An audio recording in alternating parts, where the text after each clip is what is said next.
पाहिजे? आता हे परवा दिवशी मोठा अवकाळी पाऊस झाला ना, चक्रीवादळासारखं नाही का, वारं बिंगू बिंगू पाडलं, झाडं पडले, तारा पडल्या, परत ताली वावरांच्या पुटू गेल्या, वावरांची नुकसान झाली.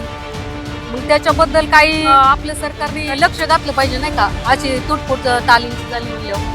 कारण रोज उठून 2 रुपये मजुरीने आपण काम करायचं आणि त्याच्यावरती हे करायचं म्हणलं, असं पावसाने नुकसान झालं कशी भरून द्यायची.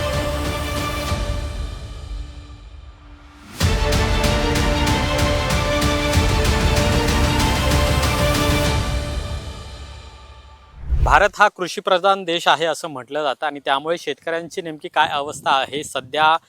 पाऊस हा अनेक भागांमध्ये नाही आहे. पुण्यातल्या काही भागांमध्ये पाऊस पडलेला आहे, पण अनेक ठिकाणी अजूनही पावसाची प्रतीक्षा आहे. नुकतीच सरकारने शेतकऱ्यांना कर्जमाफी सुद्धा दिलेली आहे आणि त्यामुळे LS मराठीच्या माध्यमातून आपण प्रत्येक गावातल्या पारावर जातोय. मात्र त्यासोबतच आपण गावातल्या शेतामध्ये सुद्धा जातोय, म्हणजे शेतामध्ये नेमकं काय सुरू आहे हे आपण जाणून घेणार आहोत. नुकती जी कर्जमाफी झालेली आहे त्याबद्दल शेतकऱ्यांचं काय म्हणणं आहे, अजून शेतकऱ्यांना सरकारकडून काय अपेक्षा आहेत आणि सध्या पावसाची काय परिस्थिती आहे, पीक पेरणी कुठपर्यंत आलेली आहे, अशा अनेक गोष्टी आहेत, अनेक प्रश्न आहेत. त्या प्रश्नांची उत्तर आपण या सगळ्या मायमाऊली शेतकरी यांच्याकडून जाणून घेणार आहोत. सध्या आपण ज्या शेतामध्ये आलेलो आहोत ते भुईमुगाचं शेत आहे आणि इथं काढणी आहे ती सुरू आहे.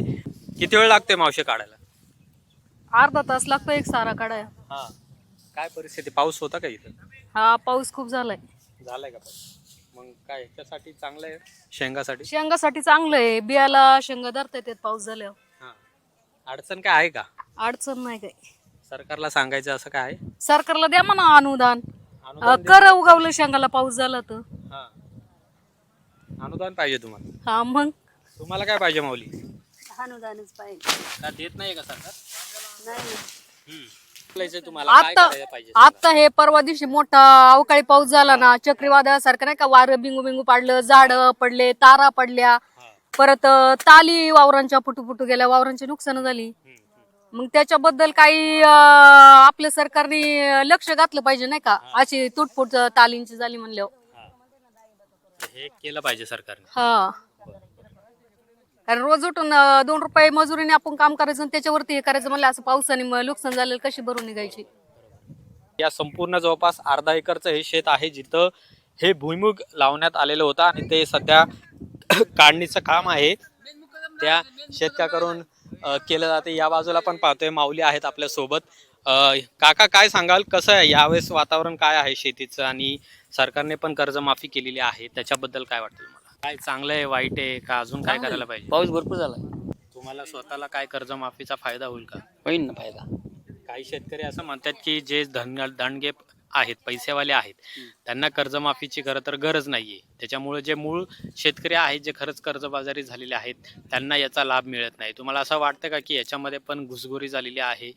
सरसकट जी शेतकऱ्यांना कर्जमाफी दिलेली आहे त्याच्यावर काहीतरी बंधन आणायला पाहिजे सरकारने. नाही पाहिजे ना. तुम्ही कधीपासून करताय शेती? मस्त वयाच्या 16 वर्षापासून करतो. मग काय बदल काय झालाय 16 वर्षापासून ते आतापर्यंत? काही नाही, आहे त्याची बदल काहीच नाही. बाकीकडे काहीतरी वाढलंय ना, महागाई वाढलेली आहे. याला तुम्हाला शेतीसाठी जे करावं लागतं ते खतं पण वाढली असेल ना? खतं वाढली ना. मग त्याच्यासाठी काय करायला पाहिजे? सरकारला काय सांगायचंय तुम्हाला? आम्हाला काय नाही सांगायचं सरकारला. का? काय अनुदान देतेच नाही म्हणलं, काय सांगायचं त्यांना? किती वर्ष झाले अनुदान मागते तुम्ही? किती वर्ष झालं मागते? मुसलाही देव झाले. हा, 15-20 वर्ष झाले. मिळत नाहीये पण? नाही मिळत.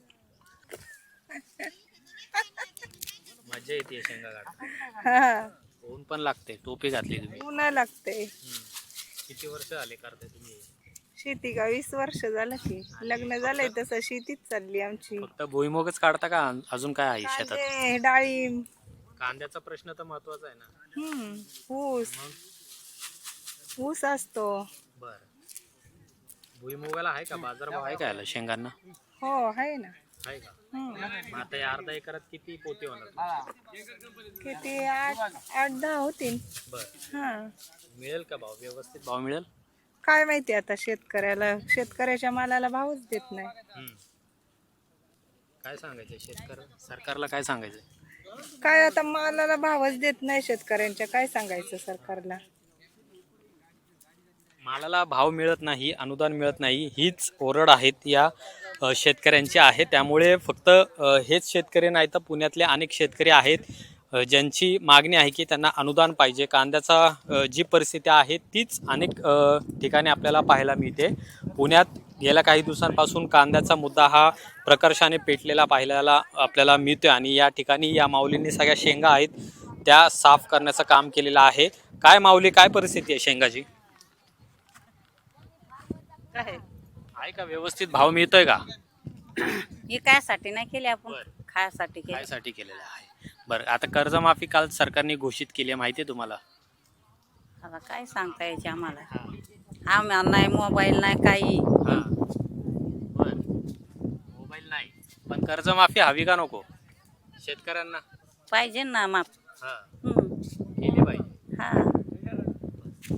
कर्जमाफी केली पाहिजे. अत्यंत साधे हे शेतकरी आहेत ज्यांचा कधी फारसा मोबाईलशी संपर्क येत नाही किंवा इतर गोष्टींशी येत नाही. त्यामुळे सरकार काय काय गोष्टी करते हे फारसं त्यांना माहिती नसतं. पण अशी ही परिस्थिती आहे. अनुदान हा महत्त्वाचा मुद्दा या शेतकऱ्यांचा आहे आणि त्यामुळे अनुदान सरकारने प्रत्येकाला दिलं पाहिजे, शेतकऱ्यांना दिलं पाहिजे, ही मागणी त्यांची आहे.